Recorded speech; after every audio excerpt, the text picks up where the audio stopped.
Hey everybody, welcome back to Dungeons and Dragons Descent into Avernus, episode 56. Hey guys down below, players, good to have you here. All of you here again. Look how consistent we are now. Isn't this neat? This is a cool thing. I apologize, I'm the most recent reason we were consistent, but I'm glad you're all here. Hey, scheduled boys. This session's gonna be, man, I mean, y'all have already seen what I've been typing, y'all. I don't know what's gonna happen tonight. It's all in y'all's hands tonight. We're just gonna roll with it. So we'll see what happens. Because you guys just got done with a, I think gauntlet is an accurate word. Would y'all use that? Yeah, I think I would definitely use that as a word to describe what we have been through. Well, I'll tell you what. I want to go ahead and see where this train goes. So, does anyone want to volunteer to tell us how things went down last time? Do it, Robbie. As this could be Doya's last chance to do so, Doya will do this Are you from Doya's point of view. All right. Yeah. All right. Let me see if. Hold on, I got you. Go ahead.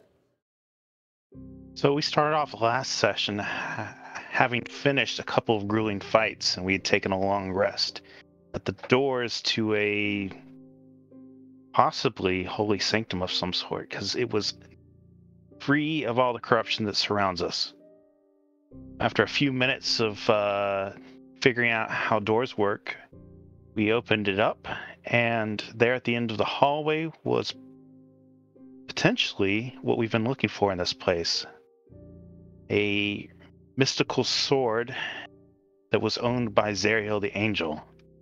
And as we walk down the hallway, we encounter a ghostly lady who says, I think best of luck to us. And then we appear, but not anywhere we've ever been before. We appear in a town that seems to be being ransacked by gnolls and monsters and all sorts of horrible things. We recognize it. Oh, Doya recognizes it from history as having been a place where Zariel appeared before. And before he can even tell his allies, they are beset on all sides by all these enemies and start trying to protect and save as many of the townspeople there as possible. After a grueling fight against gnolls, snake ladies with lots of arms, and then a god of evil gnolls. Remember his name? No, I don't. I can't even spell. Inogu. But he says. I get inspiration too.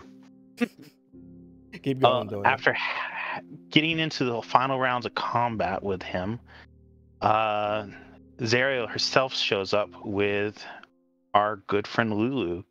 The two of them push Inoga through a portal.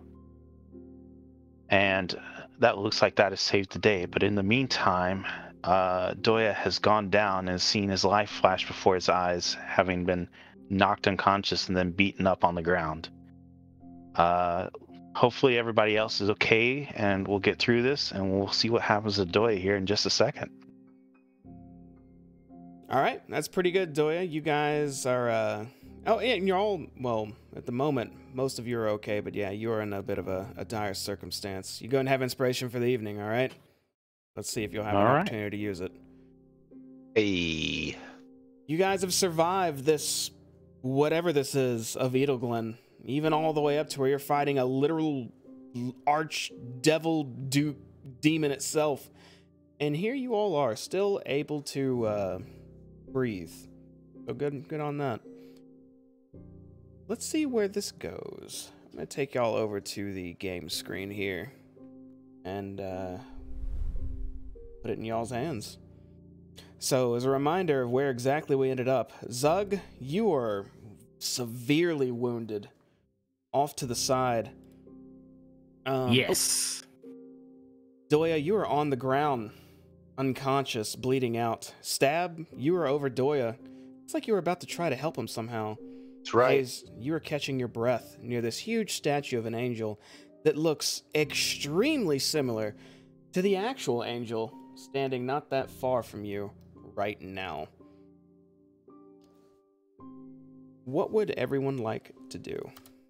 Stab immediately tears the rest of Doya's shirt off and tries to tie it around his bleeding whatever.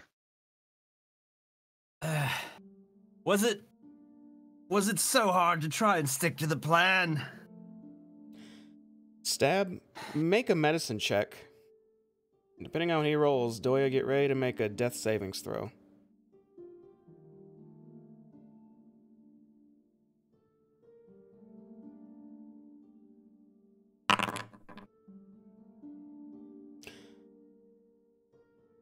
Do you have anything else you can do for that, Stab? Is that a bad roll? I thought that was a good roll. I was all pumped. I was like, yup. Let me see. Normal difficulty roll. So if you can add anything at all to that. Let me see. Yeah, I can. I could use a lucky. I still got 2. All right, let's do it.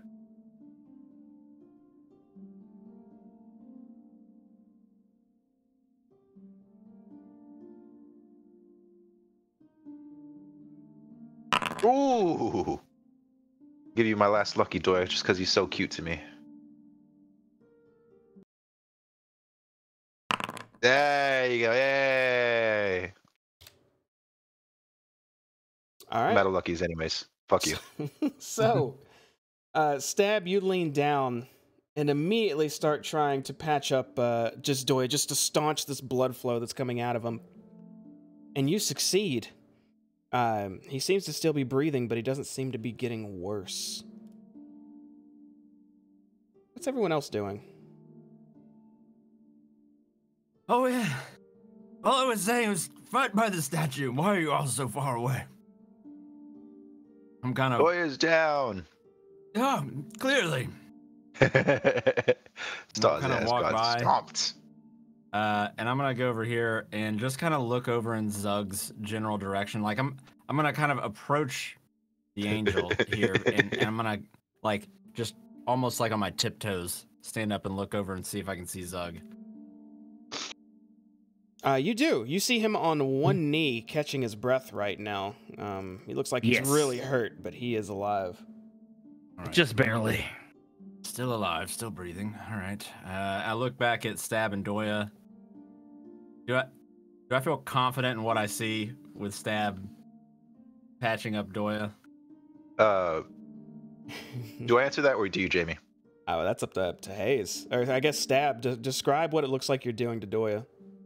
Stab looks really frantic, but at the same time, he's trying to like pick his nose and shit and getting it on him. He doesn't really know what he's doing. I look at the angel. Maybe just one moment. Thank you for saving us, but one moment, and I'll go kneel down. And I just want to inspect Doya and see if there's anything I can do to help. I reach in my bag and I know I have a big boy potion, but I'm not trying to just slosh it out for people who can't stand next to statues. Can I ask a dumb meta question, Jamie? I guess. He doesn't have to do saving throw anymore. Does that mean he just wakes up eventually, or what? What's the deal with that? Oh yeah, he's just unconscious now. He would regain consciousness. I think it's like 8 hours if nothing else happens. Zariel actually approaches both of you from behind and kneels down and asks, looks towards both of you and says, "If I may." Oh, yep. I move out of the way. Stab reaches for his keyboard. Hold on. Oh shit! What happened? Are you moving Lulu? Big Lulu? Oh yeah, I am. Yeah, we're just attached. That's weird. Press escape and just click your token. The bond. It says reload application. Oh. Reload the application. Should I? Yeah. Yes. Yeah. All right. Zariel leans down and places her hand on you, Doya. And you heal for 50 points of damage. Hey. Your eyes open up. You regain consciousness as you take a gasp and look and see a beautiful angel just hovering over you. Attached. Here, I got you. There you go. Now you can't see your name. Yay. All right. Did we lose? Almost. You lost. But it looks like I'm going to ignore that. I look over at Stab and point out, I ignore you. I cast ignore. And I'll look back up at Zariel, but if you and your elephantine companion there hadn't shown up, we probably would have been done for. Zug, 0 out of 10, how we doing? I've had better days. That's not an... Why is it so hard? Communicate. I think you're still a giant, dude. Or you're at least supposed to be a giant still. Me? Or enlarged. Oh, talking about for me? Yeah. That would have worn off when he went unconscious, right? Yeah, that would have. Oh. Maybe? Okay, never mind. I don't know. I thought he stayed big until I lost concentration. Stab, is there a reason you want him to be big right now? Continuity? No. We're gonna continue with Zariel walks over towards you, Zug, and looks down at you and examines your wounds, but keeps her distance and asks, "Do you require aid?" If you would give it. She gently places her hand on your shoulder and casts Healing Touch again. You recover 25 health, but she leaves her hand there, and you recover another 36. God damn. Would you like to join our party? That's some fine healing work you've just exhibited. Who are you? My name is Zariel, but give me a moment. There are still others who need my aid. She turns and walks past both of you. There's a priestess just inside the door. She took a sword, but I don't think any of us have had a chance to look at her. She turns her head towards you as you say that and pauses for a moment and then continues on. You search this this Lamia or whatever it's called real quick while I'm next to it. Sure. She's wearing what looks like some sort of large scale mail type of armor for her upper torso, but she doesn't seem to have anything else on her than a bunch of long swords for weapons. Towards the town hall, you could see a dog whimpering and licking the face of this dead priestess on the ground, as well as multiple villagers kneeled down looking at her, just examining her. When the angel approaches, the villagers kind of back off a bit, and then she gently just pats the dog, which steps aside. Zariel then leans down, touches the priestess on her forehead, and casts Resurrection. Within a brief moment, the wounds across this woman's neck start to just seal up very hastily, and her eyes slowly open up as she coughs and sputters a bit and looks up and sees an angel above her.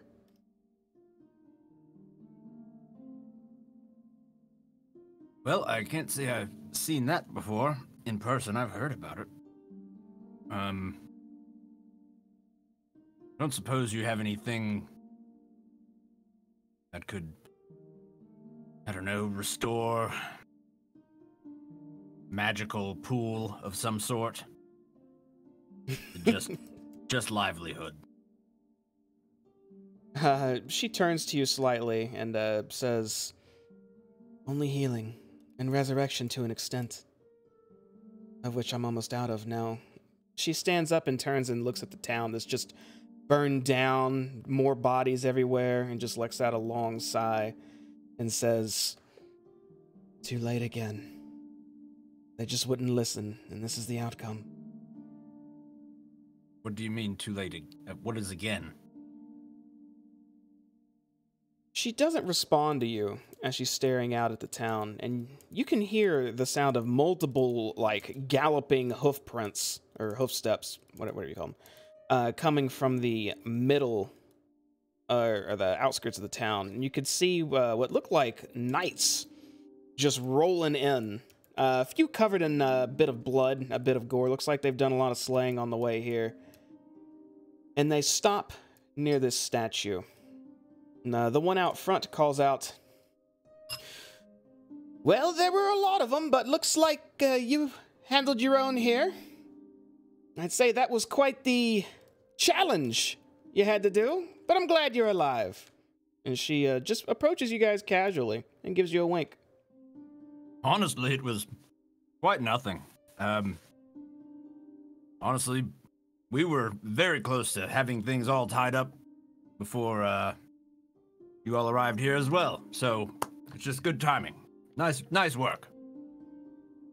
I'd like to poke Hayes with my staff in like the foot or something. Not hard, just enough to remind him. It's under my breath. Not my real dad. Thank goodness for that. Well, And I just straighten up and say, thank you. oh no, don't thank me. Just think next about this next part that's about to happen.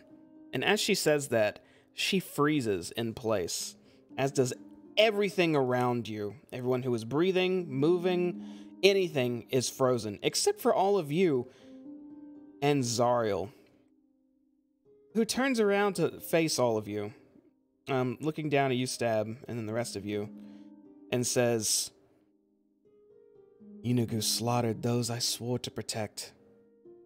I can stop him, and others like him. I might have to give up all I stand for, but I could stem the tides of chaos and save many lives from demonic terrors of the abyss. Were you in my place, would you risk it all to save others?"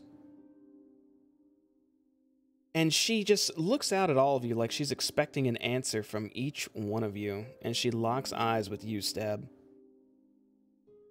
Depends at what cost. I don't want to build some greater harm than what I was trying to fight in the first place. She then looks to you, Doya. I'm afraid we know what happens if you follow your path. She looks to you, Hayes.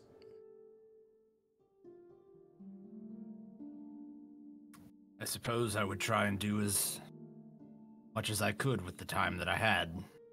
So, yes. And she looks over out in your direction, Zug.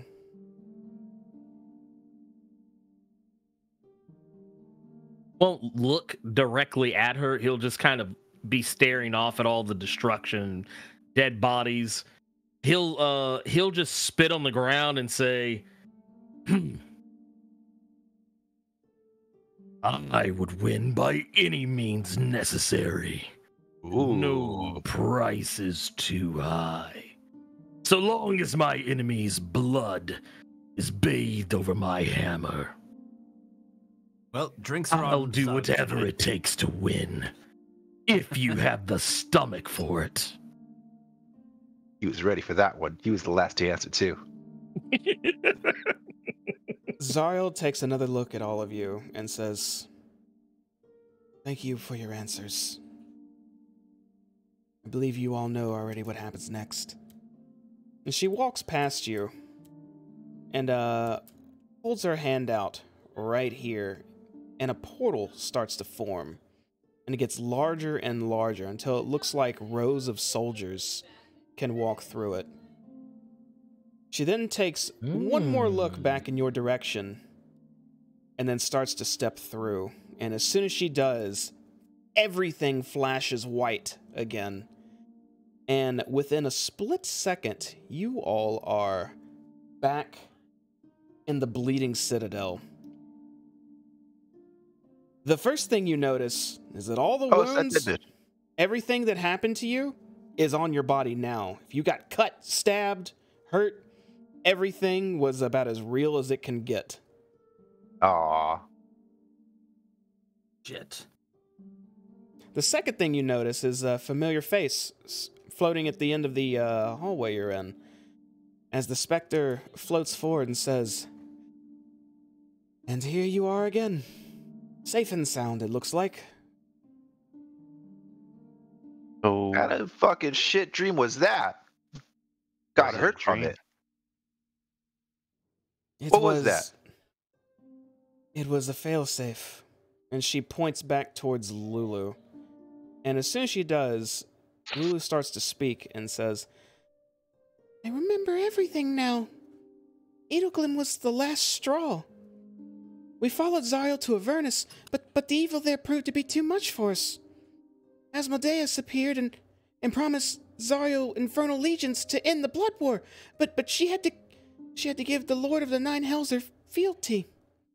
She accepted and became an archdevil, but not before Yale and I took her sword, hoping that maybe we could redeem Zariel one day.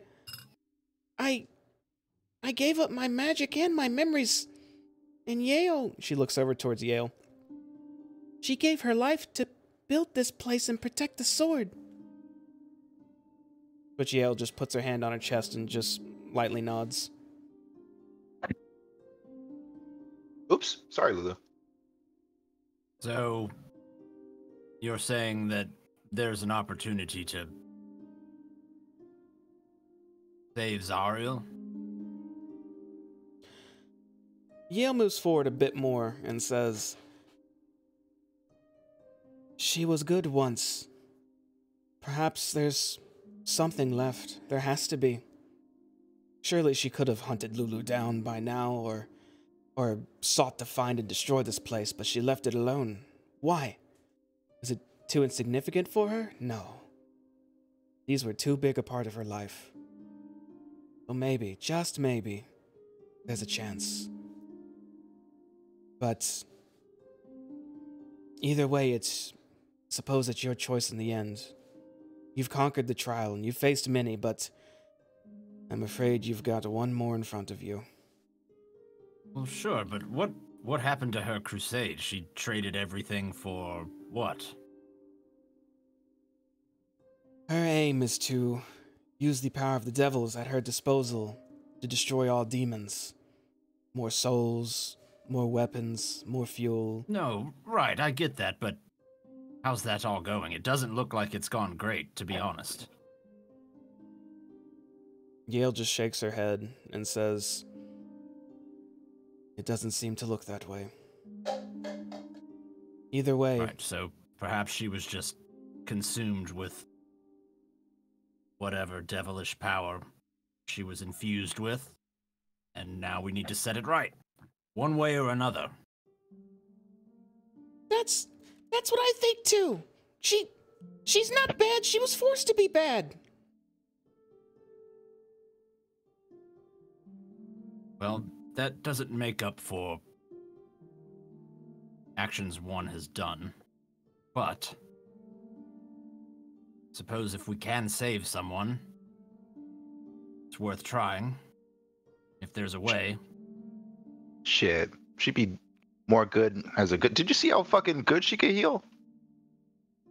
If we brought her back, I bet she could redeem herself even more. Maybe. There's a So how problem. would we? Okay. I was gonna say there's a problem I don't think we're considering. If we give her the sword and she doesn't redeem herself, we've given a lot of power to somebody ruling the first level of hell. What does the sword do? Why is it glowing? Who are you talking I'm just to? gonna talk to the ghost. Ghost All right, girl. Is that the assumption? Is that we just hand it over and Yeah. zippity-doo-dah, it's magic and she's back to normal? I was gonna grab it and then rub it on her, but still keep the sword. I mean, we might have to stab her with it. Maybe that'll fix her. Well, is that how it works? No, I don't want to stab You do her. like to stab. You don't have to, but maybe stab can. It's in his name. I'll do anything to save somebody, even stab them. Zug said he'd do it at all costs. He'd probably stab her like 20 times. Zug's more of the crusher, smasher type, I think. Zug, are you Exactly. opposed to stabbing? I'm not opposed to snapping, but I would rather smash My No, enemies son! beneath my... Fine. We don't want to stab or smash. We just have to remind her. Tell her she was good. Show her she was good. Okay. What happens if she doesn't remember? And then she takes the sword and stabs us all in the face, and then just keeps on trucking. I don't know what a truck is, but I don't know. I don't. And Lulu falls to the ground. It looks like she's starting to tear up. I don't mean to upset you. I'm just trying to think of the possible scenarios we might run into. We don't know what we're dealing with. Everything is on the line. We can't go into this not of sound mind and plan. We need plan A, plan B. Plan C is just get the fuck out. Plan A, we talk. And plan B is stab. I mean, that's the simplest way I can lay it out.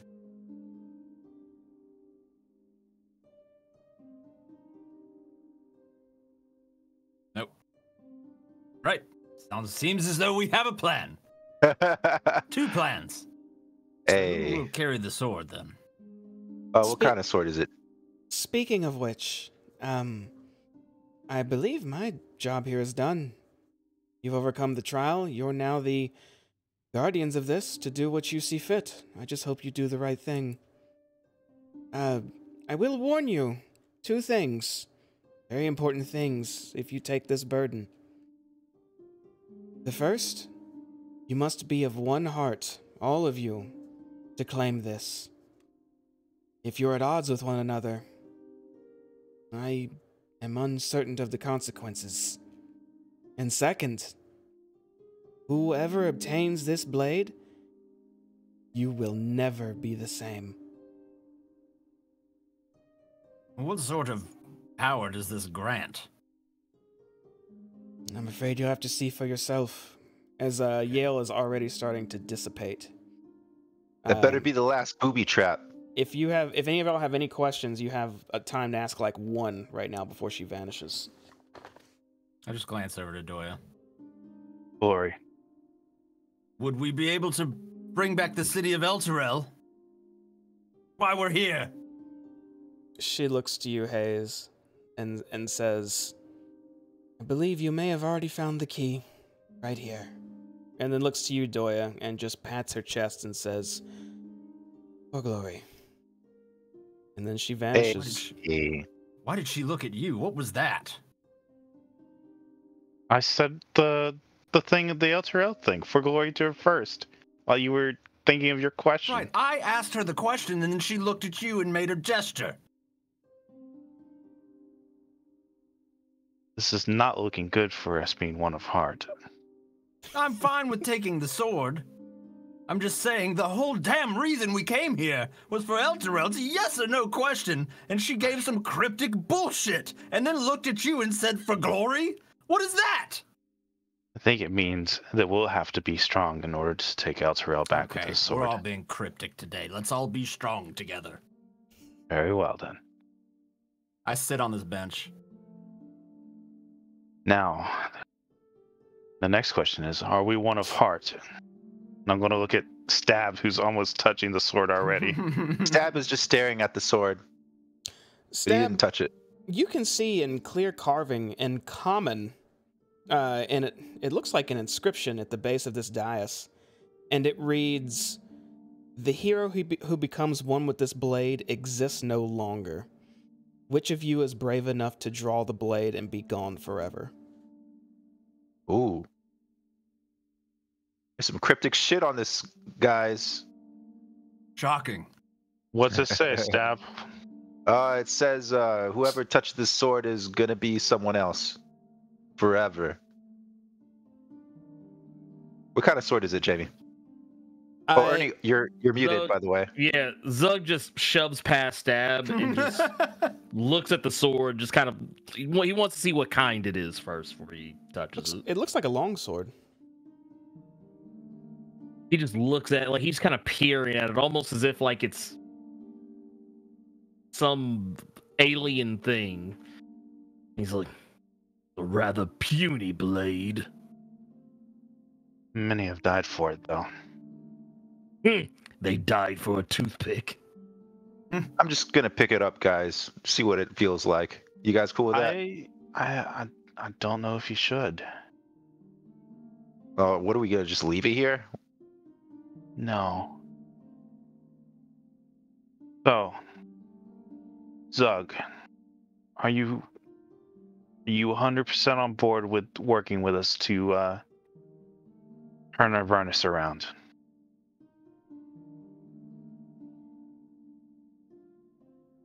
If it gets me out of here and I can go on to do whatever I want, fine. You've proven yourselves adequate warriors. I haven't entirely not enjoyed my time fighting alongside you.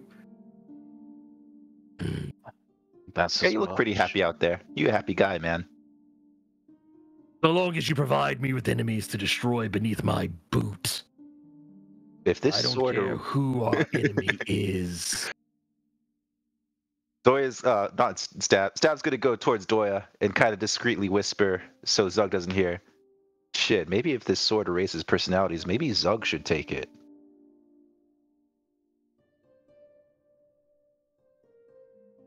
Did he whisper that? Yeah, He's trying to whisper that. he's a scary guy, my dude. Wait. I would like to try and listen in. I want to, because I'm standing right there. I'm not that far away. That's true. I'll tell you what, Stab, make a. What kind of check would that be? Sleight of hand or stealth, I guess. Yeah, you know, do a sleight of hand, and Zug, do an insight. There we go. That works. Insight, all right. Yeah, higher number has it. Oh, I got a 30 though, but it says virtual tabletop not found. Oh yeah. I can confirm it's 30. Yeah, it's in there. Oh, okay. Well, there you go, Zug. Did you click on the? Oh, sorry, go ahead. Oh no, I was just restarted saying, did the you app. click on the Beyond 20 thing? Yeah. When you restarted it. Hold on a second. Because if you had to restart it, then yeah. Yeah, I had to restart it. Okay, yeah. You have to click on that icon again. Did you guys see that? Yep. All right. Did you hear it? How do I do that? That one came through. Yeah, the last one came through. All right.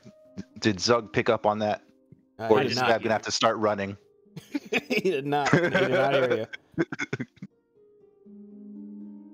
So if this erases the person,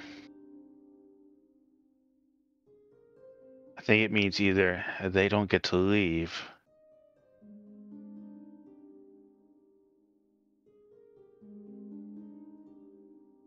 or they're no longer themselves. Why not both? This might turn you into a real boring guy.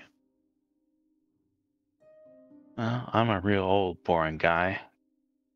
Maybe it's time for me to find a new way of life.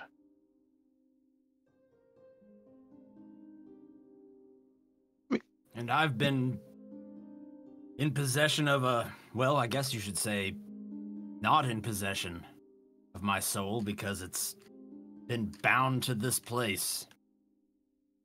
So, realistically, what's another eternity? And you found a new lease on life. Don't waste it so quick, my friend. Okay. Lulu, do you have all your memories back, right? I do, and I What do you think? Oh, go ahead. I think I have access to all of my spells and abilities now too. Oh, so you could turn back to the huge thing? She nods at you. What do you think will happen if we grab the sword? What exactly? I really don't know. But Yale was one of the best people I know. And so if she says we have to be at one heart, then we have to work together, everybody. But I feel like we're not. Hmm. I don't know. All right, I well- think I think we're closer than we've been in quite some time. Look, here's the thing. We came down here with a purpose to save Elturel and the people that were in it. Right now, it's getting dragged down into the River Styx. It might already be there, for all I know. Who knows how long we've been here? So, is this something that's going to help us achieve our mission in that regard? And on the other hand, Lulu, I apologize, but saving Zariel is not necessarily what we set out to do here. And one of us forfeiting our life, our existence for this person who, just let's be honest, barely saved us from whatever fever dream we just experienced. What does that do for the people of Elturel? Lulu stays quiet.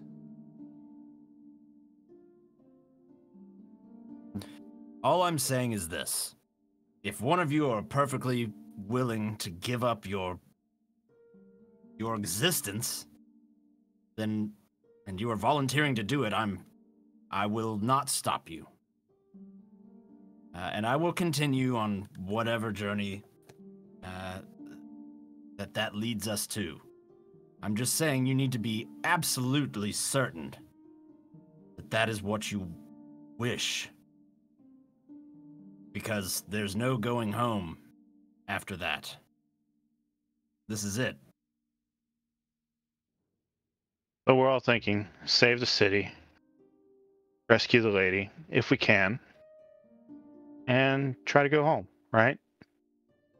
One of us will not. The way it reads, it could be anything from we don't go home to we don't go home when we're expected to.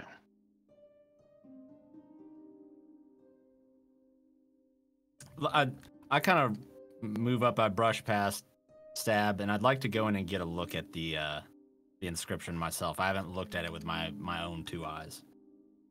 You walk up to the dais and lean in and see that inscription written in common that reads, "The hero who becomes one with this blade exists no longer. Which of you is brave enough to draw the blade and be gone forever?" Now, I suppose it could be metaphorical.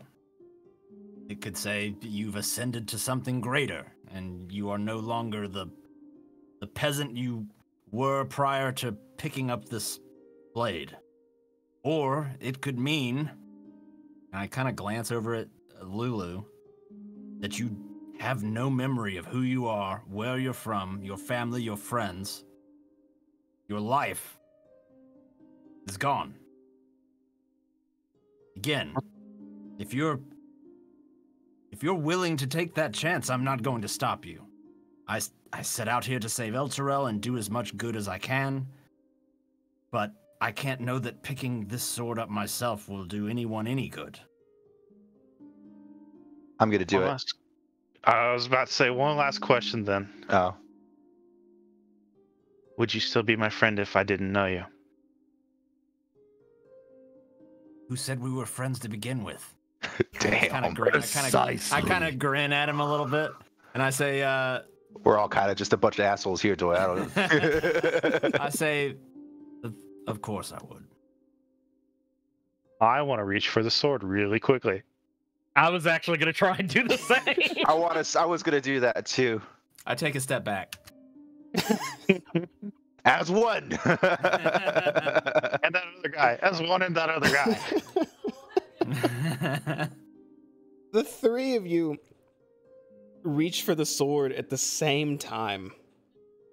And as soon as your hands all reach towards the hilt, you feel almost this barrier, this force stopping you from touching the sword, and all at the same time recoil as you felt something push you back. I peek Was it around like the pillar, expecting to see like some sort of demon coming out of the dais. That was weird. I thought you were going to take it, Stab. I think we take it as one. There were 4 generals for Zariel. There's 4 of us. I don't feel like that's coincidence. Stab immediately tries to see if the force field is still there. Do you reach in by yourself, Stab? Yeah, if no one else is going to do it. I was actually going to try and muscle everyone away from it and take it.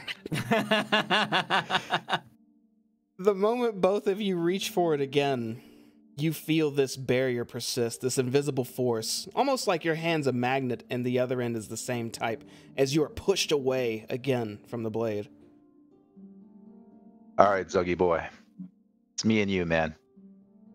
Do you really want the sword?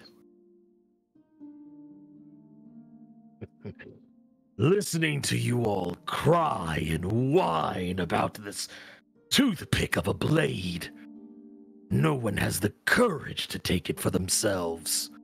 I feel like we just tried 3 times. No. This is a blade you You don't take. conviction. You all lack conviction. You're all scared to take it, afraid of losing who you will become. Zug fears nothing. Zug is fearless.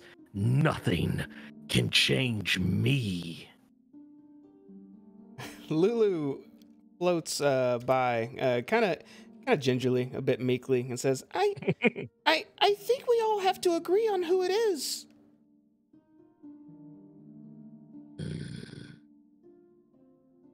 Fine. All right, so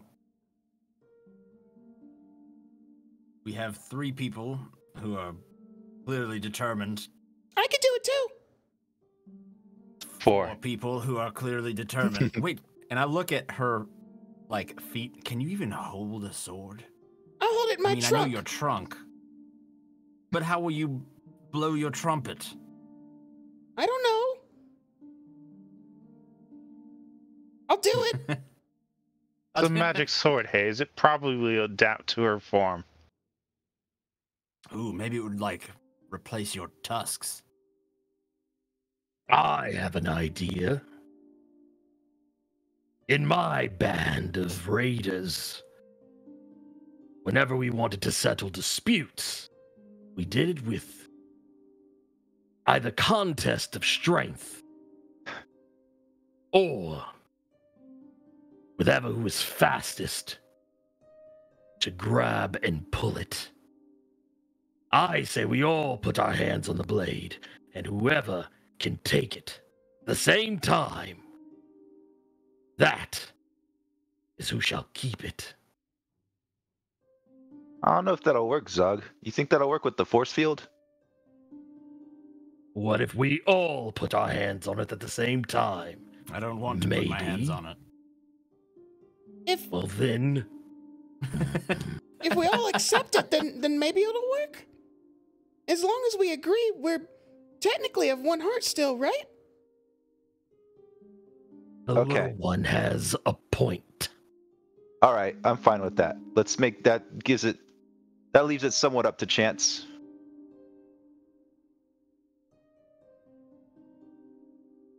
Seems acceptable, although I would hate to lose any of you. I lean Eveling against the, sorcerer, are you going to put your hand on the blade?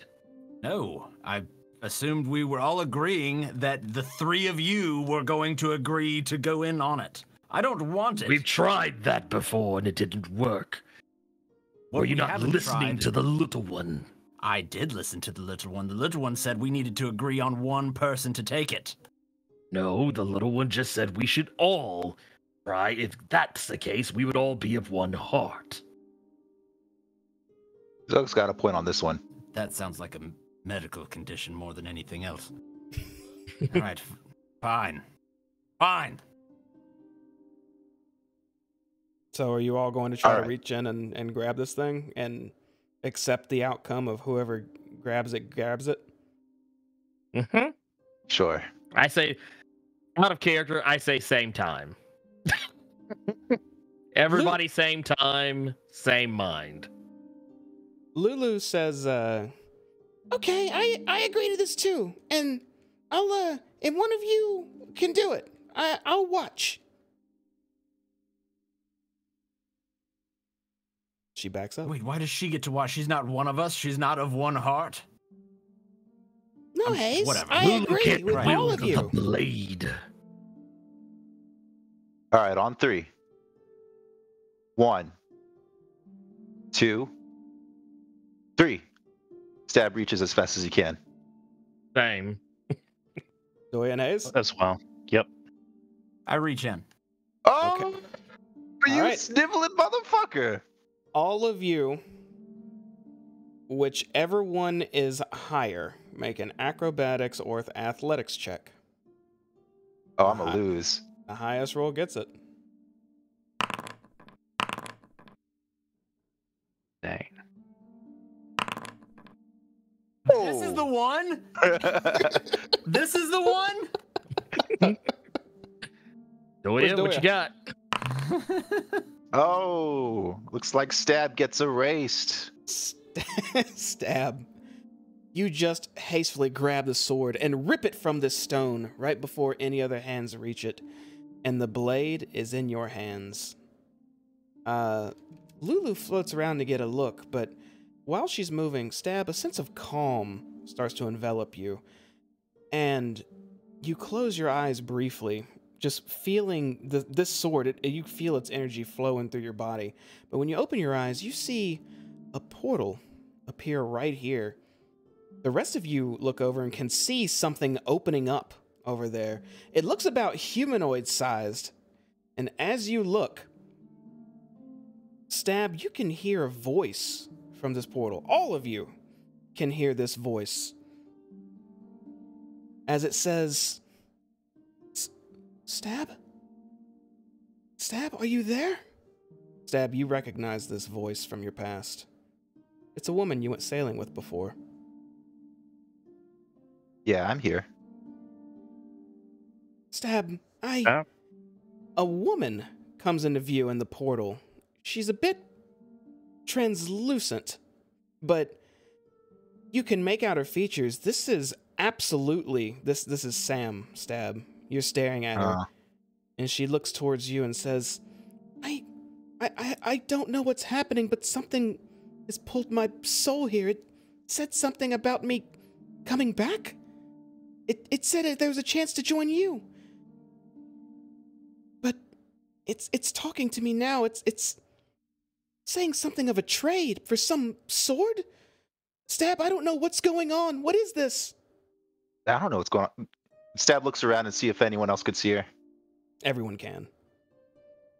I don't know what's going on.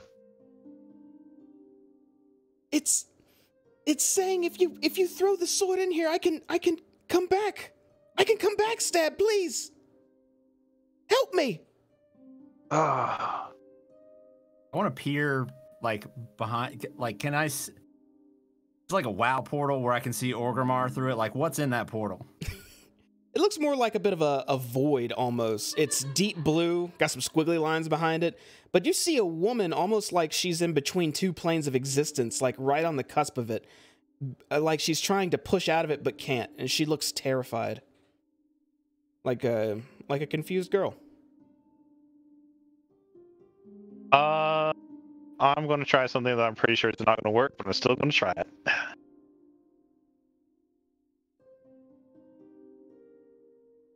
I'm going to try Thorn Whip to try to pull her towards us. Okay. Scorpion. Let's see some Thorn Whip. All right. So explain what Thorn Whip does. So Thorn Whip, I can get it to come up. There we go. Thorn Whip allows me to make a whip thorn, and I can lash it out at a creature in range, and if it hits, they'll take a little bit of damage. And if they're large or smaller, which I assume a woman is smaller, I can pull them up to 10 feet closer to me. Okay, this portal's pretty huge, so I'll say you don't have to make an attack roll, and you will automatically hit. And as you whip at this portal, before it goes inside, it's like you hit some sort of reflective wall. It just bounces off. And the woman stumbles back a bit, scared, kind of clutching her hands to her chest, and calls out again, I don't know what any of this is! Please, Stab, help me! Stab rushes towards the portal and sees if he could slash it with the Zariel sword. You slash I at look it, over but at Doya like, what the fuck, man? it just goes. It just cuts through air. It feels like. Sam, this sword is really important. I don't know if I could do this. It might save more than I might be able to save a lot of people here. Stab, you know this person? Yeah, I'm the reason why she died. Oh. Oh. Oh. This is a test. Don't throw that sword in there. She falls to her knees and starts to cry. You won't Oh, do here it, it will comes. you? You'll leave me again. I'm sorry, Sam. I gotta save all these people. I've just put my hand on Stab's shoulder. You see the crying woman fall to her knees and just hang her head low on the ground as the portal slowly seals up. You stand there for a moment and take in what you just had to witness and what you had to decide. And you feel this intense desire to protect enter your body as you feel yourself start to transform. Oh no. I was ready to go through depression's arc. You feel like this sword accepts you, and a whole lot of things are about to happen to you, Stab. So bear with me here, because I'm about to read out a bunch to you, okay? Everyone, you look You at got Stab, this. and you see his body just glow this white illumination. Almost like his entire outfit just turns this pristine white shade. And out of his back shoot two massive white wings, expanding almost 5 feet out to his left and right. Stab, when you turn around, your eyes are silver luminescent pools. You have no pupils anymore at all. And you gain quite a few abilities. You gain the ability of true sight. You gain the ability of flight. You gain the ability of radiant light. You are immune to poison, disease, and charm. You have a flight speed of 90 feet also. And a few more things you're unaware of right now. Your personality also has changed. The way you were thinking, the way you felt before, the way you've been talking to your comrades, it all feels foreign now, as your personality traits have also changed. You feel an intense desire to protect, at the cost of your own life, if necessary, for anyone who fights alongside you, no matter what their flaws are. You are quick to anger at the idea of torture or injustice, and are quick to step up to do something about it. Those are the only two that you can feel for now. But other than that, you are now a heavenly version of yourself. Do I still feel remorse for what I did earlier? You feel a bit of remorse, but you also feel that this sword seems to be communicating with you, as if it's sentient. It's flowing its emotions into your body. You sense that whatever you saw, you know could never be truly undone. You know that if you had made a deal or an offer with whatever this was, it would not be what you expected. You know that the past is the past, and we live with that and face the future. And you feel all of those thoughts flow in from the sword.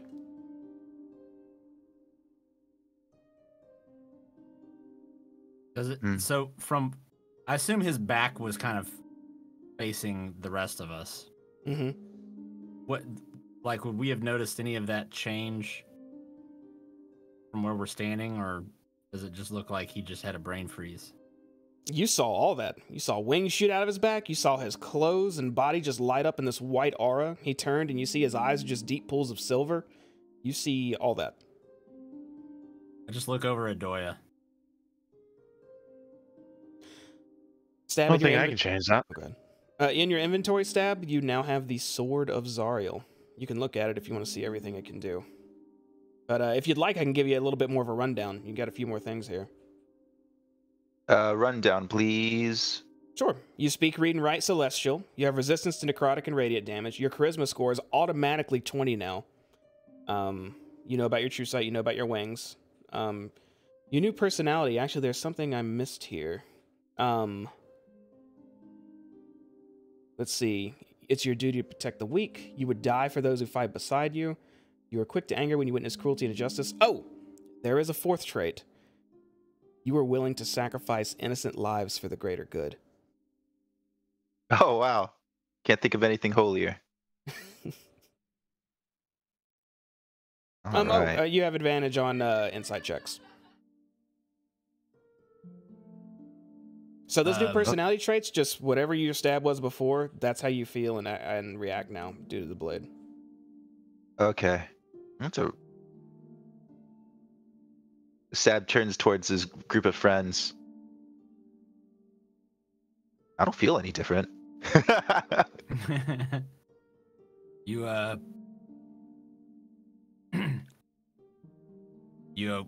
you all right? It had to be done. It's more important that we save the lives of many than the life of a few. It didn't have to be you, though.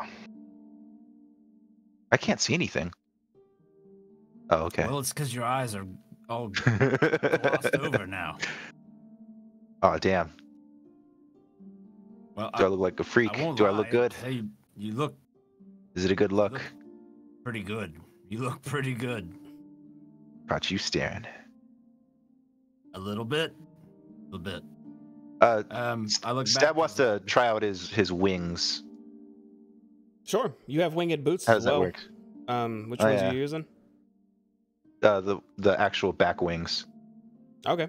You flap your wings and easily just lift off the ground. Stab takes off his boots and hands one to Hayes and one to Doya since they're right there. Now you guys can fly too. You're welcome. Man, we should have found this sword before we went into that cavern. Been way easier than the ropes we used. Means of flight. You want a full pair? Sure. All right, I'll let him have the winged boots then. Okay. You give your winged boots to Hayes. Hayes, you Fuck gotta. yeah. It is an attune item, so you have to attune to it. All right, tune immediately. Whatever it is now, I'm gonna go sit on the bench. I'm gonna lace up. All right. All right. The Mayor Jordans. Some air poulettes. Here we go. Yeah. I do go All to right. the bench though and sit down. Can I see anything special about this room with my glowy eyes, Jamie? No. Looks pristine. Looks nice.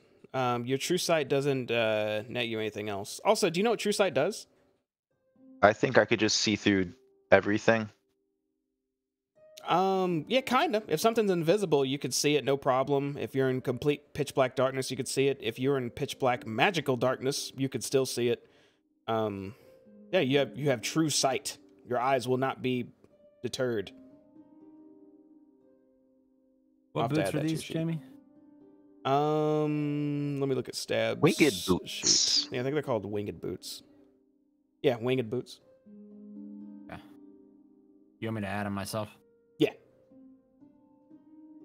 Let me see if I can add true sight to Stab.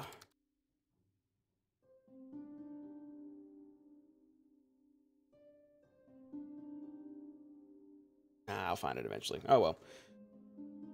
Okay, so Stab, you now are in full possession of the blade and attuned to it, and communicating with it now. Not short after you obtained this, however, everything around you starts to rumble as you hear the sound of cracking, of rocks breaking. It sounds like everything around you is crumbling down until you look up and see the entire ceiling of this place levitating up off of the citadel you're inside of, and a loud explosion happens in every direction. However, none of you are fazed or touched by this at all, and the citadel still stands. But you find yourself where the bleeding citadel, where the scab used to be, with nothing but flat Avernus land in every direction.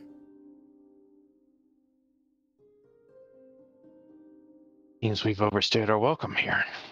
So there's just complete sky above us now? Yep. All right. Well, let's get out of here. I believe we all can fly, right? I'm all laced up, but I need to kind of figure out how these things work. So short answer is no. That's easy. You just look where you're going and you just fly. I don't think Zug can fly. Not fly. Me and Zug we can roll together. What about me? Because unless you want to sit here an hour, I need an alternate means too. All right. I'll carry the old man. You carry the meat mountain over there. I look at this mountain of meat and I look at myself. Those new eyes of yours must really have done a number. They sure have. There's no way I'm carrying that man.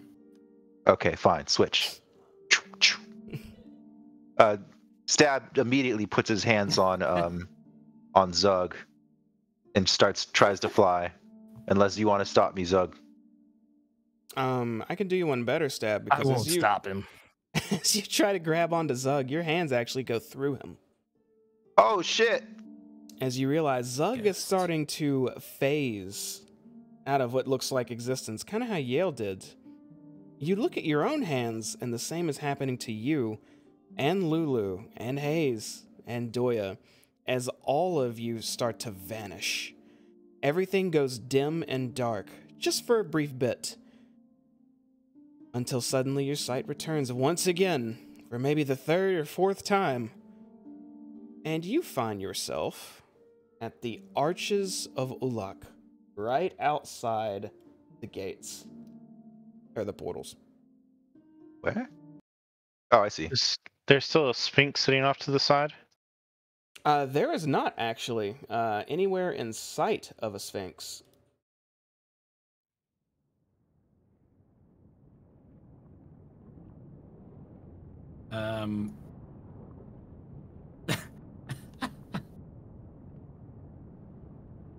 I'll look around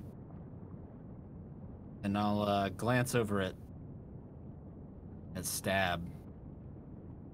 Well, did the sword happen to give you any sort of directions for where we might be needing to go? Oh, Let me ask it. I know. Ask me. Is that Lulu or the sword? That's Lulu. The sword only communicates via emotion to you, Stab. Can Okay. the sword please have the same voice, though? Lulu, what is it? What should we do? Since you're attuned to Zariel's sword, I can sense her. I could take us straight to her if you want. I don't know how you want to do this. I know it's dangerous. Where is she? All I could say is that way. And she just turns and looks off in a direction of Avernus. Okay, well, if you really think... I feel like we should head there immediately. Is our car still here? I don't remember, dude. It'd be at the bottom of the hill, I think. You recall parking down there and leaving some party down there as well. Guys, there's no time to waste. We gotta do something to stop everything. Those Stab, wings go ahead and... fit in our vehicle? Jamie, Fold I'm them up. gonna try to tuck my wings in my pants or whatever. See if it works. Can I do that? And your wings, sure. You take your wings and you start trying to shove them in the back pant legs, and now they bend all weird, and they kind of hurt a little bit doing that. But yeah, you can do that. I will suffer for the greater good. All right. You know, we could probably stick you on top. Who's gonna drive? Can you carry it and fly? Make the car fly? How strong are you? I don't know. Do you have new muscles too? Stab looks at his arm. Is it all crazy, Jamie? Your strength is unchanged, but you're charismatic as hell. Stab doesn't care. He's gonna try to pick up the biggest thing he could find. You walk up to a nearby boulder and try to lift it, make an athletics check. You see Stab. I imagine he looks like Morty from the episode where he just has the one big arm. He crouches down and grabs hold of this boulder and just and then drops it back on the ground before even getting it 1 inch up. I do feel stronger, guys. I wouldn't be able to do that before. It'd be way worse than that. It's working. I could feel the juices flowing, the holy juices. Well, it's good to see that you're still in there at least. All right, let's run. Let's go. Stab just starts running towards the car. I feel a strange urge to follow him at Doya's top speed. I don't see us. All right, and I follow. Oh shit! Oh shit! I forgot about Elgin's body. Yes, you did. Oh, I forgot all about that Anything shit. for the greater good. Okay, fine. You also forgot to look at Lulu's Lo abilities. and behold. Sorry, Elgin. It's all good. Well, we got teleported out of there. Maybe the body came with us. Did the body get Is there a teleported with us, naked Jamie? Elgin laying Do I still have it somewhere in my the distance? inventory? Did I strip it naked? You did, and there is no body with you. Why did I strip it naked? Oh well, I don't I don't remember understand old me. I don't remember seeing him in that town either, so I don't think he came with us for that either. You took his armor off so you could carry him. That sounds like something Stab would do. That's Anyway, hard. Stab's in the car. He's a bit colder, but more justified about it because holy powers and shit. Stab, when you rush down to the vehicle, you notice that your ally you left there, Crikendolt, is dead right next to it. Oh! What about the little earwax guy? Earwax is nowhere to be seen at the moment. And the car is still just sitting there. You don't see claw marks on it or bite marks or anything on it at the moment. Stab makes a medicine check. Actually, I want to see what the rest of our group's doing because you and Dory are the only ones that rushed down. Hayes and Zug, are you still at the arches? No, Zug, I did follow, just not at full speed, so I would be lagging behind a little bit. So it's I would also be lagging behind. It's like a slightly elevated jog, I would say, at best. all right, well, both of you could see Crikendolt's body on the ground then. What race was he again? He was a Little bearded demon devil. guy. Okay. As I approach, do I see any kind of like murder wounds? Or did we let this man starve? Or you, Hi. Stab, when you said medicine check, for whatever reason, I thought we were talking about the car. I thought you were trying to do it at the car and be funny, but you were trying to do Crikendolt, weren't you? Yeah, I was. Okay, Stab and Hayes, do a medicine check on Crikendolt. Hayes? What about Doyle? me? Were you, I didn't know. Whoever wants to do it. I didn't hear you if you were doing it, Doyle. Oh shit, Doya beat me. Everyone beat me. I kind of want to see if this guy was eaten by his own abyssal chicken. Just looking at his body, you can immediately tell that there's no gashes, cuts, or bruises, or any looks like any weapon used against him. But when you look at his throat, it looks like it was crushed, like he was strangled to death.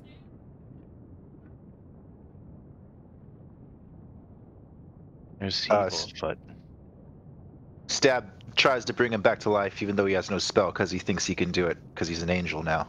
So Stab's gonna hold his hand in front of his face and just try to will him back to life.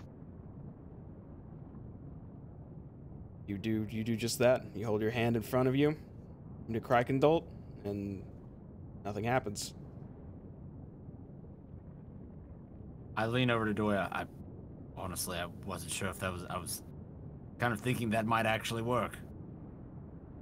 Same. It's fucked up. Just long came does in this and choked guy- a motherfucker. Yeah. How long does this guy look like he's been dead? Oh, good question. Based on your medicine check, Doya, it looks like maybe a few hours. Who comes by and just chokes someone to death and then leaves? Like I look around. Does everything else look relatively the same? You just like, what are you looking at? The terrain, sky? Like, was the car, the vehicle messed with or anything like that? Or, like, did somebody just come up and say, hey, fuck you in particular, and then leave? Make an investigation check on the car. While It's- he's like Go ahead. checking the car, I want to start listing off people we've met that would do this. There was that guy who stole your wrench, Smiler, if he's back, that demon guy out of the pit of Shumrath, and just keep going. Like everyone we've met down here. Hayes, you examine your vehicle, but because you find it very odd that Krakendolt's sitting here choked out and your car is just sitting here. You look around it, and yeah, you don't see any damage to it, so you're not sure what's going on. Somebody may have just had a grudge against our friend here. Do I see any footprints?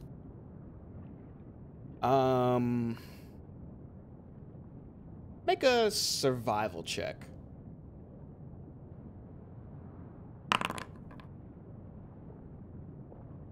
It looks like if there were any here, they're already covered up by the winds of Avernus. I've seen this before, guys. They probably booby-trapped the car so that when we got in it, it might do something bad. Stab We'll makes crank it up and find out. Okay, that sounds like a good For the idea. greater good. You're the angel. You're All right. something. No, I got a better idea, guys. I got got rid of my pupils, so I could probably see bombs. Stab stares right at the car just to see if he has bomb vision. Bomb sight. Make an investigation check with advantage, Stab.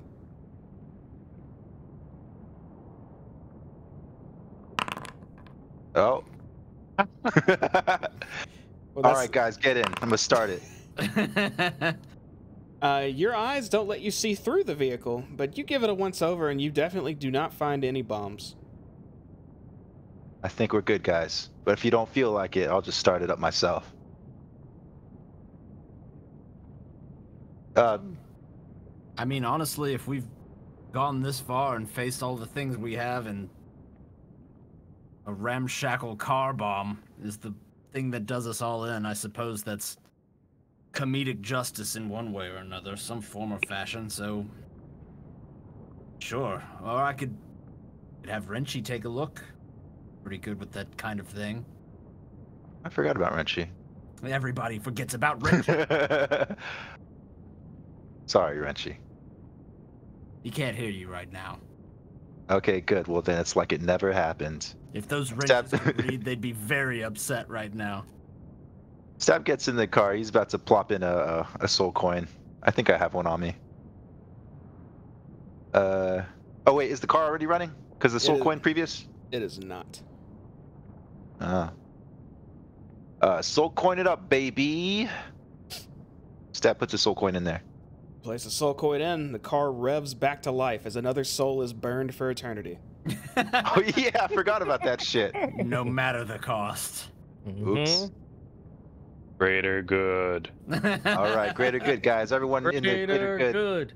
Greater good. Great. Everybody in the greater good mobile. Do we still have a motorcycle? We do. I believe Elgin rode. Did he ride Nightmare up? He had a horse, I thought. It was the horse, yeah. What did we do with the motorcycle then? Y'all just left it. None of y'all rode it. I thought we tied it to the car. Yeah. Did you? Oh, that sounds familiar. It's like tied on top. That's right. There is a bike tied to the top. I remember we made a thing of that. There is a bike on your station wagon.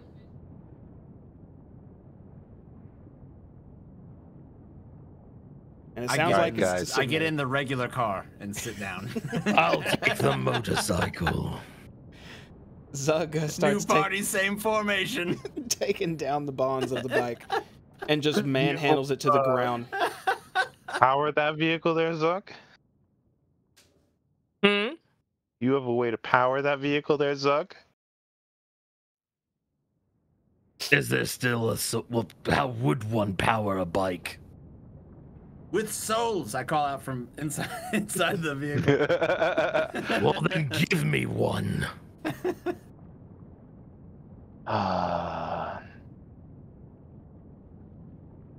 I'm going to look at Hayes and see what he's doing from inside the car real fast.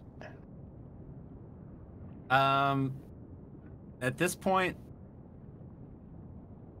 so Hayes is just sitting. Stab is gonna yell out, Zug, we already burnt one soul. Let's just all get in the car. It'll be better. He'll just give him a long look. All right, well then we're on our way. We just pulled it. Y'all just pulled it down.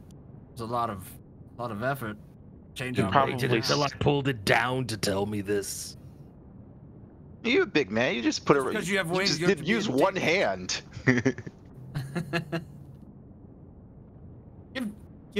give the orc a soul coin. And Stab, your angelic side almost compels you to help Zug out. To help him out with the soul coin? Yeah, you feel the emotion of friendship and desire to help him. Yes, give him the soul coin. Very well, then. And I'll hand him one of our soul coins.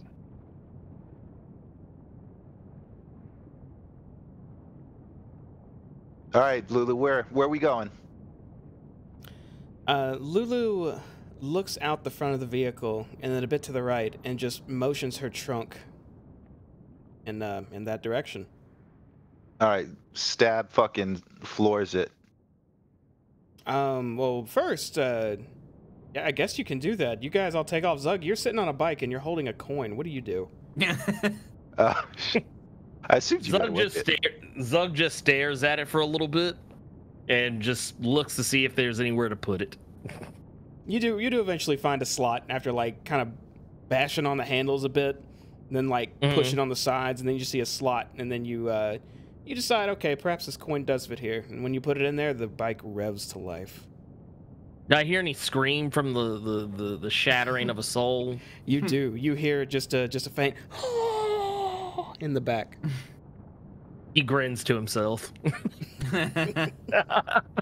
And then he kicks the bike into gear and he revs off. All right, you guys take off. You are speeding across Avernus right now, and Lulu's inside the car with all of you guys. She's gonna ask, so I know this is dangerous. I want to go as quick as possible, but are you guys really okay going straight to Zariel? Well, we have our new angelic friend Stab here. What's your suggestion, Lulu? I don't know. Hayes was saying, what if he was saying, what if she doesn't listen? You're saying we should prepare first. I don't know. Maybe we should find the Wandering Emporium, wherever it's wandering. I can tell you it's wandering away with most of our soul coins. We don't have very many left. How many we got left? In the bag, 3.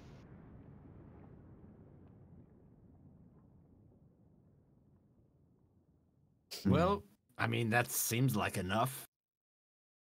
Or perhaps we just sort of head the direction we're supposed to be going and the Emporium will wander in front of us. I can feel where we're going as... I sense Zariel, and I sense... I think she's near El Terrell right now. Oh, so we've come full circle. Wait, all the people we'd saved, they're still there. People in the chapel. We still got to get them all out. Well, at least there's about 4 dozen less zombies wandering around the outside. And I'd kind of glance over at Doya. Hope you've got at least a couple more thunderclouds. Oh, yeah, I remember that. That was funny, Doya. Good one. Who knows? We might have cleared some space for them to keep finding more survivors. Regardless, I mean... 3 soul coins. We could realistically fit Zug in here if we needed to. That's not a problem. 3 soul coins would be enough to pretty much get us where we would need to go. The question is, how many soul coins will we have to spend to find the Wandering Emporium? Or should we just pull over and perhaps rest ourselves before a potential... I don't know, life or death scenario?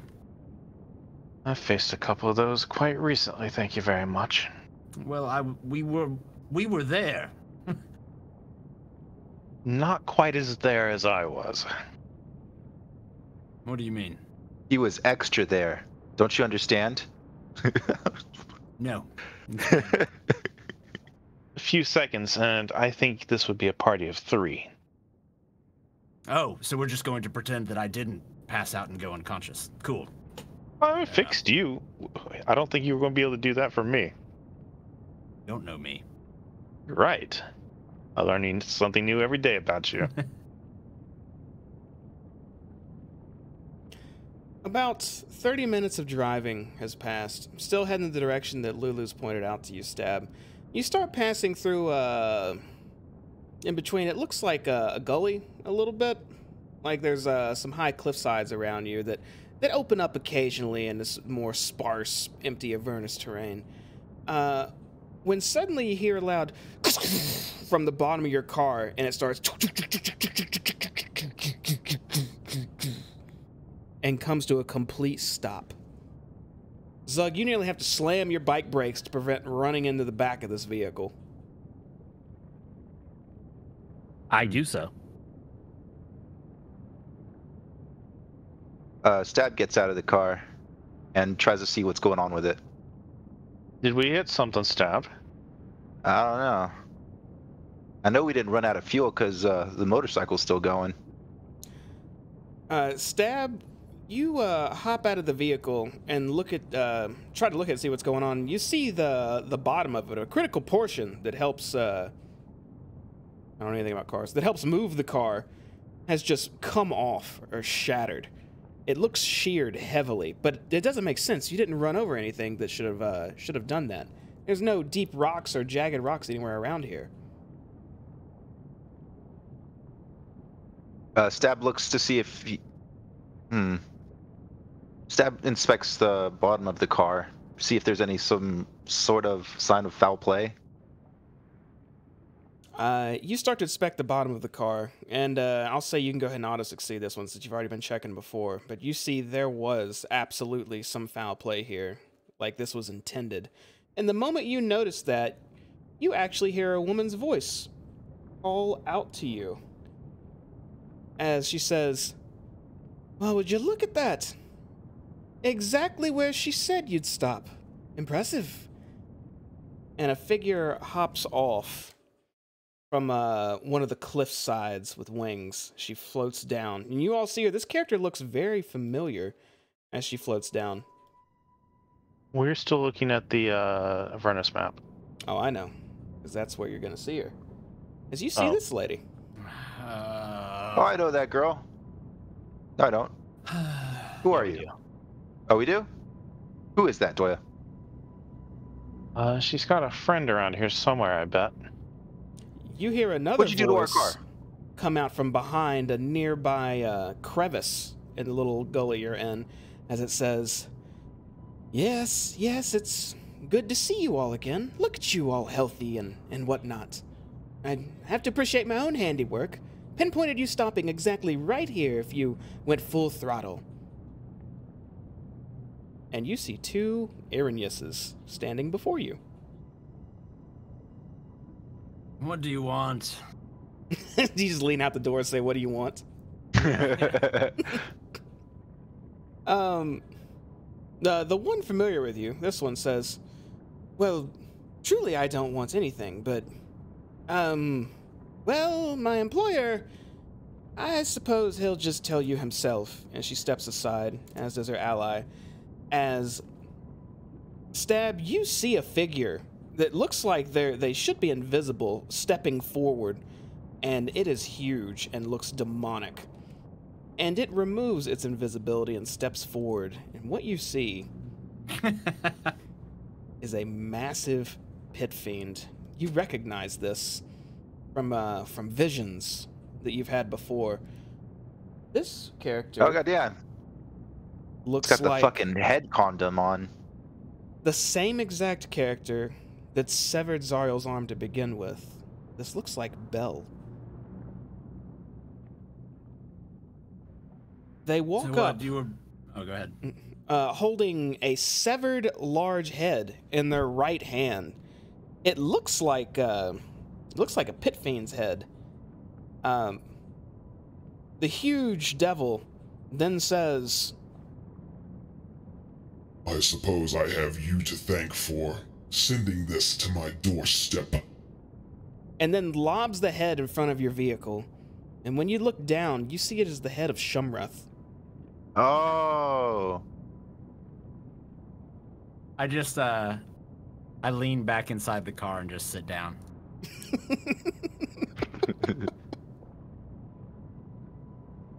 Yeah? What do you want? Well, I was thinking about that on the way here. Killing all of you would be entertaining. But He looks you up and down, Stab, and then says, it looks like you've progressed on your quest. You still seek to usurp Zariel, right? Yeah? Then what are you doing now? We're on our way to go see her. And what will you do when you see her? We're gonna stop her. he looks to your side and sees you have the angel's blade sheathed as well. And Lulu kind of pokes her head out and looks now. Are you outside? You're outside the car, right, Stab? Yeah. She floats up and kind of hides behind you. And then Belle says, I need you to be a bit more specific. Are you killing her? Are you telling her she's still good? Are you aiming to free El Terrell with the blade that you've won?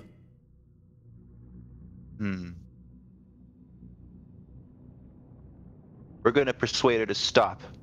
And if she doesn't, then I'll have no choice but to kill her.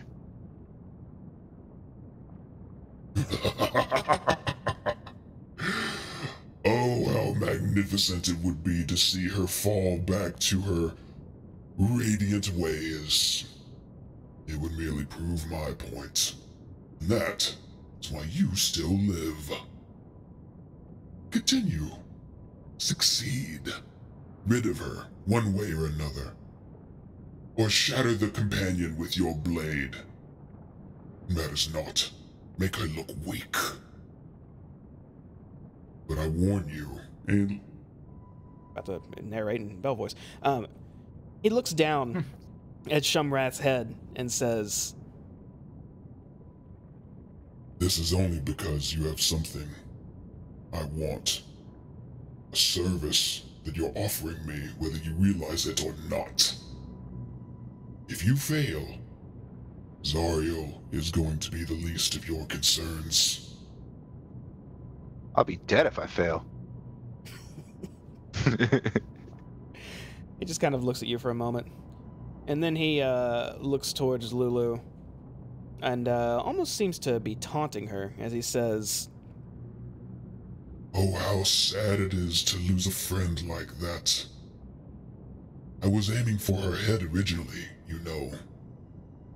Lucky you escaped with that blade when you did. Lulu continues just to cower.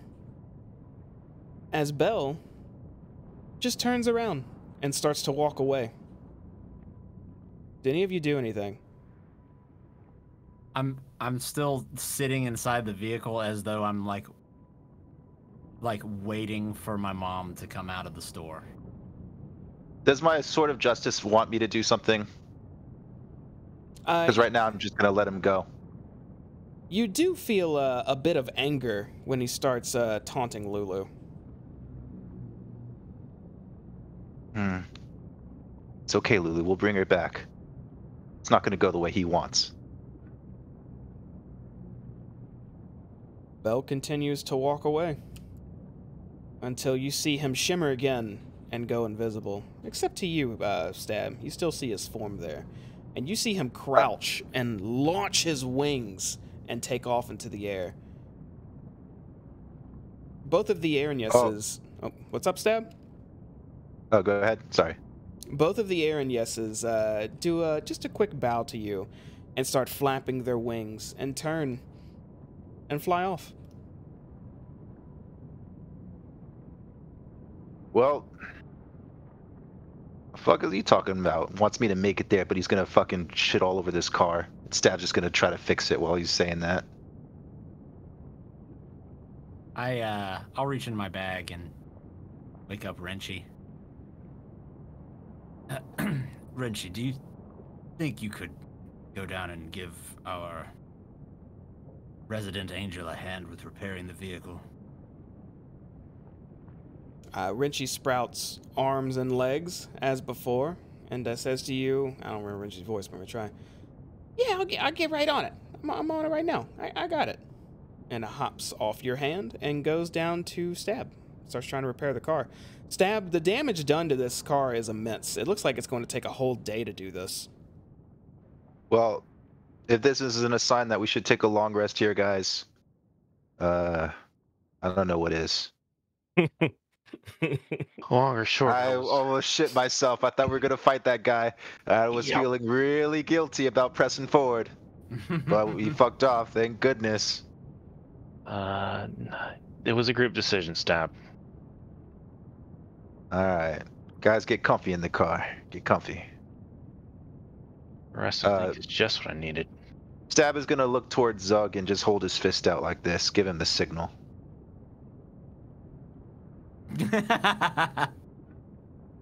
What do you do, Zug? Excuse me. Yeah, right on, Zug. Zug just kind of walks up to him, just kind of looks down towards him. Am I taller than him? Stab is gonna fly, so he has to look down on him. Your height's unchanged, but when you fly, yeah, you're in the air. Zug will look up at him, but just the same will be like, where I come from, that means someone is prepared for a fight. Well, we learned it from a paladin guy. I was gonna just say that. Well, where I come from, that means we ride together and we die together. Preferably less of the dying. Well, if we must. How long will this take? Wrenchy. Sorry, Hayes. Can I talk to Wrenchy? What? One of you guys. Hey, how long is this gonna take? I mean, if I'm getting some help, maybe a day. If it's just me, I mean, I'm a damn wrench. I'm like 1 foot tall. What do you expect? All right, Wrenchy, I'm not gonna lie to you. I don't really know what I'm doing, so you're gonna kind of have to hold my hand while I help you. Okay, I got it. You just follow my orders. We'll get it done, okay? All righty. Stab is gonna help him out. All right, He's gonna be the nurse to the Dr. Wrench.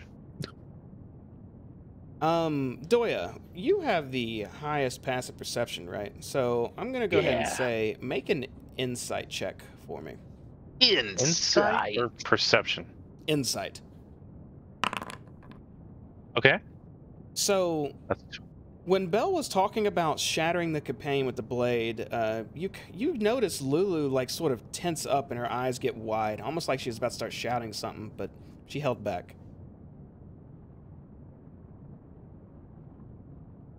Looks like I get to go find Lulu. Where is Lulu? She's floating right next to Stab now, looking down at him, trying to fix stuff with this wrench. So much for resting in the car. I'm going to hop out and go walk up to her.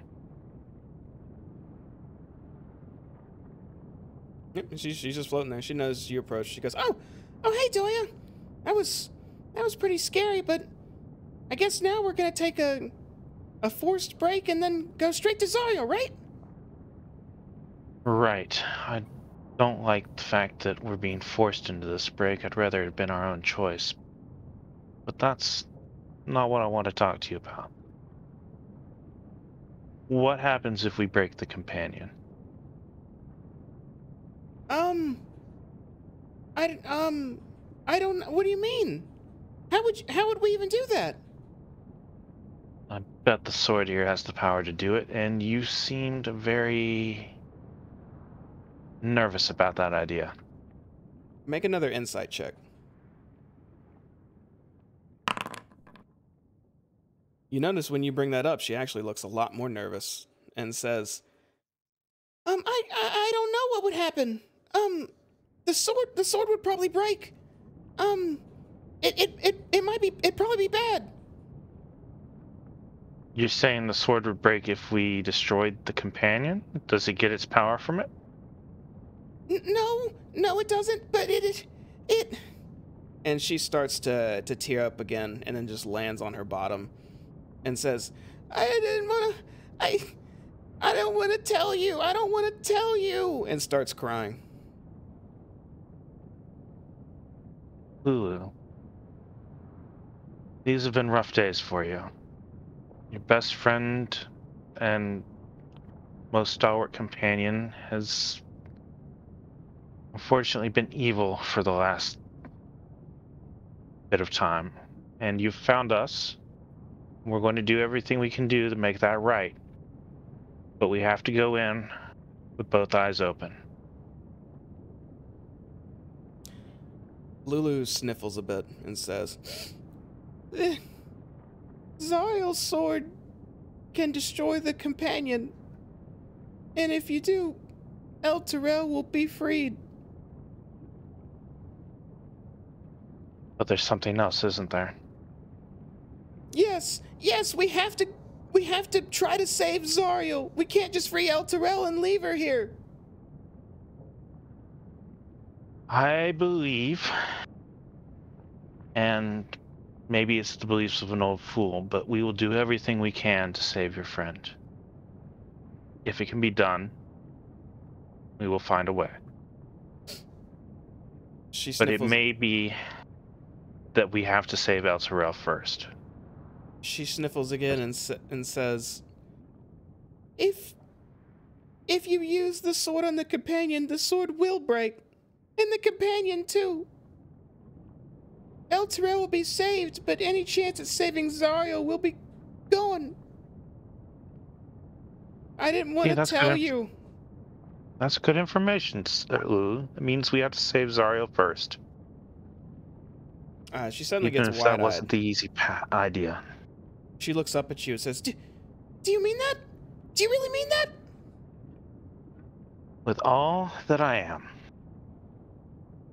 She lets out a gleeful trumpet and starts fluttering around, still tears dripping from her eyes, and says, I thought if I told you that you could just free El Terrell, you'd just do that and ignore Zariel, or you'll still try to help? Yes. But if we find that we can't save her, you know what we've got to do, though. Her quick little celebration stops when you say that. And she says, I know. And she lands next to you, Stab. And she kind of, I imagine you're on your back right now under the car just trying to fix some shit. And she kind of just nuzzles against your leg and lays there. Did I hear everything that happened? Everyone can hear everything that's happened. No one else is talking. It's alright, Lulu. It'll work out. Besides, you'll be there, and I'm sure she'll remember you. I hope so. I have a feeling that it's not the sword that will save Zariel. It's her stalwart companion, the magnificent Lulu. She smiles a bit at that and says, "Wish it were more than just me, though. I bet she'd remember Yale, Olanthius, and Harriman if they were here." Well, we Is have there a met way them. to remind her? I don't know. They're all...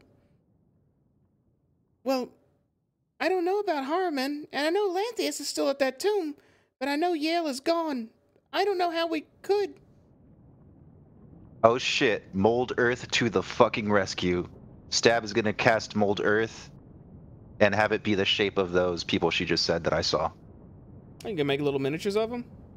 Yeah. Lulu looks at that and says, "Oh wow, that actually looks pretty good. That might work." Maybe we could just... Yeah. Just show her this. What about your silent image, Stab? Yeah, that's a spell slot. Slow down. That's a good idea, Doya. Thank you. And again, she had 4 generals. There are 4 of us here. I think it may be an auspicious number for us.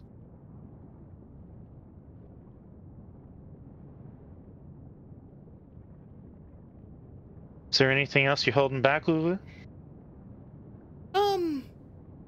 No, I don't think so. I have my magic back. I can turn huge now. Like you saw in that memory. Oh, and I can resurrect the dead now, as long as they haven't been dead for 10 days. Oh, fuck, I should have got Elchin's body. Shit. Ah. Oh, wait, it wouldn't have worked out anyways. Oh, man. God damn. Oh, we really should have helped that guy with his throat crushed. Lulu, I wish you told us that earlier. I thought I did. I told you I got all my memories and abilities back. You're right, Lulu.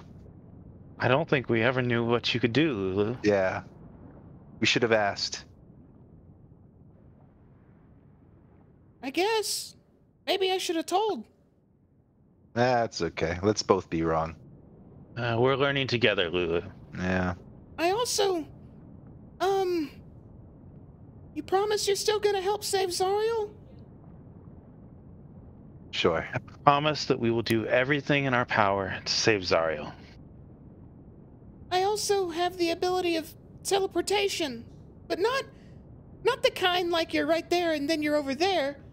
I mean, I could take you out of Avernus at any time now. Oh. You're talking about planar shift. She nods and says, "It's similar, but there's always a chance that it might go horribly wrong, but the chances are really low." Lulu, in the event that we all fall and you still survive, will you use that to try to get as many people out of Elturel as you can? She looks at you for a moment and seems to ponder this. She takes this as you asking if you fail to redeem Zariel and you fall in the process, that if she'll flee and try to save people. She looks towards Stab and just kind of like she's just taking all of you in right now, Stab, with your wings and your angelic presence, just reminding herself of what an angel actually is. Then looks back to you, Doya, and says, "I promise. I will." Then know that we will do everything for Zariel. Also, Lulu, if you could make yourself big as soon as you see her, that might help jog her memory too. I can try. Yeah, I can try. Stab is gonna pretend to keep helping Renchi, but try to sneak in a long rest. So is that the plan? You guys are all gonna long rest here? I think I'm going to keep talking with Lou for a little bit, but if everybody else is starting to rest. I'll Ready to stick sleep. around. Hayes is out. Hayes want nothing to do with what happened. I'll doze in and out, listening in. Zug, what are you up to? Zug is gonna be resting because he is still hurt. All right, mending them wounds. Yeah. Okay. Doya, do you want to talk about anything specific with Lulu or just generic conversation? I want to get Lou thinking about all the good times that she had with Zariel. All the good things that they did together, because I want those fresh in Lulu's mind for this fight.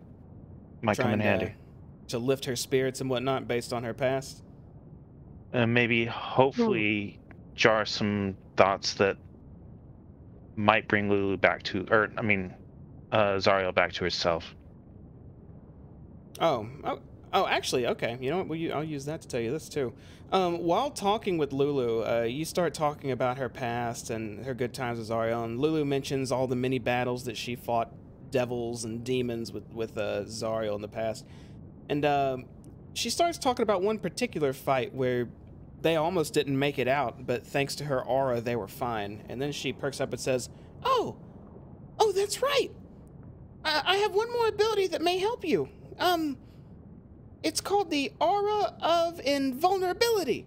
It's... Normally, I don't know how to focus on it, but it's come back to me now. If anyone casts a spell at the 5th level or lower, and you're within 10 feet of me, it's negated." That could be useful indeed.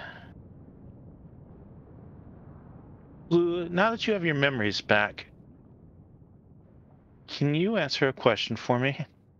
Of course. There was a battle you fought together right before going to Avernus.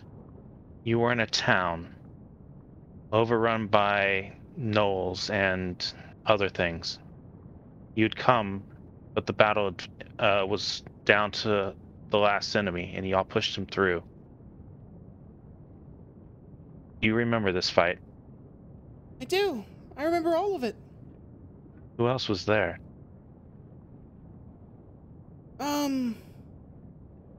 Let's see. There were the townspeople. A lot of them fled. Most of the village was inside some chapel. And... what else? Yale showed up later, but... she showed up right around when we did, when the town was already burning. But some people were holding out. There weren't that many of them. I think there were maybe only 4 left. They looked very wounded. But they helped hold back the gnolls and protected the town. Thank you. Huh. And she just kind of stares at you and tilts her head for a moment, Doya. And then just shakes her head a bit and says, yeah, they must have been really strong. I'm going to wink at Lulu, because I think she's starting to maybe come to the same conclusion I was there for a second. She just looks at you with a bit of a confused expression. When I get back to the material plane, I'm really going to look up that history book again. Unless anyone is doing anything else, we're going to go ahead and do this long rest business. So, final thoughts? Final thing to say? For long rest? Okay. Oh. In that case, that is also where we're going to call it for the evening. Hey. Early. Yeah, we are calling it extra early because you guys have decided what you're going to do when you're done with your long rest. It is time for the end games. You guys are heading to Zariel, right? We're in the end game now. Yep. Unless I can convince everyone to find the Wandering Emporium and spend one last night in Get some space hamster. bid. Yeah, that's up to y'all. Either way. We can do either one of those. But now that we have a direction, next time we meet, well, either you might be going to the Water Emporium, or it might be it might be time for the end of Avernus. I guess we'll see. I guess we're gonna find out how it goes. You guys have leveled up again. You are now 13. Hey. Get your spells, get your abilities, and Ooh. get your tactical brains on, because gentlemen, it is going to be a rough ride. It'll gonna feel like it was it's like oh man, this is kind of hard, but it's gonna be rough. Not if we grind in the long grass till we're level 20. Also, I like the way y'all came up with the who gets the sword method, the Zug recommendation. His clan's people choosing to who's the quickest or the strongest. Well, the reason why I did it was because I was trying to figure out a way. I figured that was the way to get it. Or at least one way to get it. But Zug is not like, he's not stupid, but he's not like super smart either. So like I didn't want to be like he's just average intelligence, but I didn't want to be like suddenly, oh my god, I'm the smartest guy on earth. I came up with an arbitrary way to get it. I liked how that left it up to chance. Oh yeah. I thought there it was. I was quite fantastic. It wasn't chance after you rolled out 24. Well, that's true too. Something much different happens depending on who holds that. So yeah, this is the path we now walk with Angel Stab.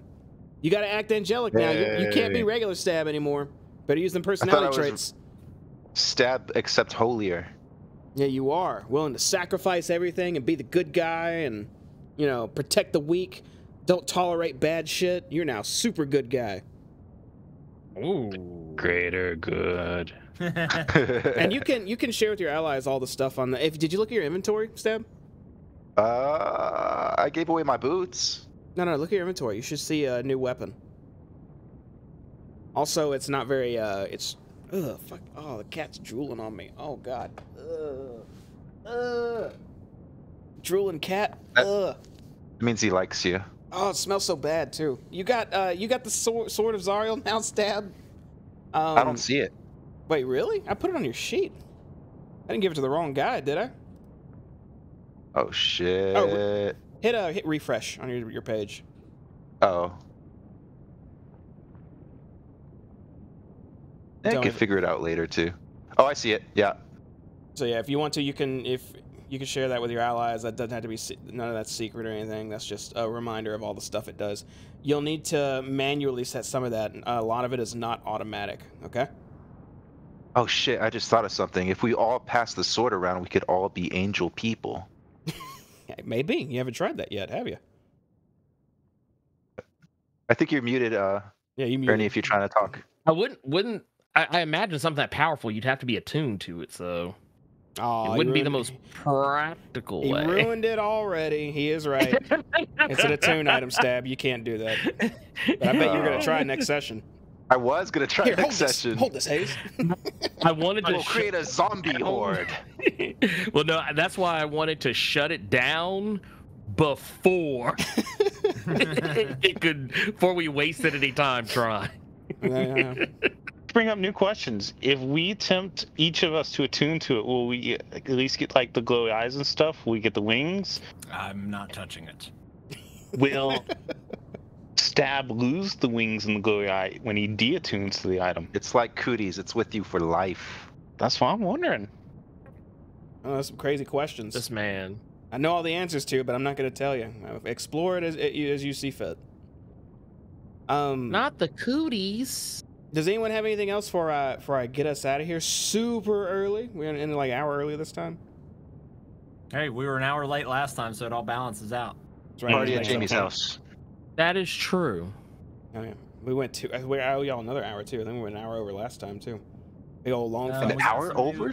We got some new emotes and stuff for our subscribers. That's right. We came up with a bunch of emotes now. We're updating a ton of them for followers and subscribers. Those will be going out whenever we get the graphics done. I got Kim working on a couple. Sal finally has his 2-year badge. Hey. Well, that's right. That's on there now too, isn't it? Hell yeah. Show it off, Sal. Show it to the world. That was just for you, buddy. Yay. I love it. I do need to go ahead and give y'all a warning here. So when you get to the climactic moment of something, and like big stuff's going down, there's a very, very thin line where, okay, we've gone for 4 hours, we should probably stop and pick up next time. So I don't know you how. asking us for like a safe word? I kinda, because I don't, when we get into it, I mean, it's not like okay, here's a break, you know what I mean? You're in the shit. So that being said, I'll do my best, but this is the end of the campaign. I want y'all's opinion on this. Do y'all want to have a strict cutoff still for our end game? I won't say, for me at least, I won't say I need a strict cutoff, but I can't be up to like 1. Yeah, as long because we got. Yeah, I'm on par with that. Okay. I'm gonna do my best to make this work. Okay? But if I have to Zimbabwe. awkwardly say, as the pit fiend swings its sword down onto you after you've killed like 90 devils, and this is like the next big boss, he's in your face, and you've got devils behind you still, and we're in mid-combat, hey, next time. Quick save. Next time Yeah. on D&D, okay? So just like we Yep. did with Gideon, and maybe one of those moments. Just giving you a heads up. All right. Hey. Now we got that out of the way. I'm gonna get us out of here. Everyone, thank you for watching our Dungeon Dragons game tonight, be it on YouTube, Twitch, or however. We do this every Monday night at 7 p.m. Central. This is episode 56 we've been through. Episode 57 potentially being the last. I don't know. Maybe it'll be 58. Really depends on where these guys end up. But if you want to see more of this stuff, again, I upload all this to YouTube. I think I just dropped 5 episodes today. I may not have hit the publish button on them quite yet. But check it out if you want to see where they've been and you've missed out. Also, we stream Wednesdays at 8 p.m. Central. That is our Wild Beyond the Witchlight group, which a few of them are in chat right now. Hey, guys. They are having fun in the Fey Realms and making big mistakes. I think that might be my fault. I made it all rainbows and sunshine too long, and when they met an actual big terrifying thing, I think they took it a little lightly, and, well, 2 of them died. It So was a big tree. Oh wow. It was a Yeah. big tree. Too big. it was too big. It was not neither here nor there. Either way, check it out and see what's going to happen to them. Shit got real dark over Yeah, there, too. double So kill. fun times. I think that's all I got. Oh, one more thing. Our studio's coming along. We're gonna be using that real soon. Just gotta get some sound paneling back up since it's kind of jacked up. And Mr. Moose will be running his campaign in person. We're gonna session 0, not far from now. So more details to come. Yeah. Now that's all I got. Thanks again, everybody, for watching. Y'all have a good one. Take it easy. Peace. Dab's got the glaucoma. He got them.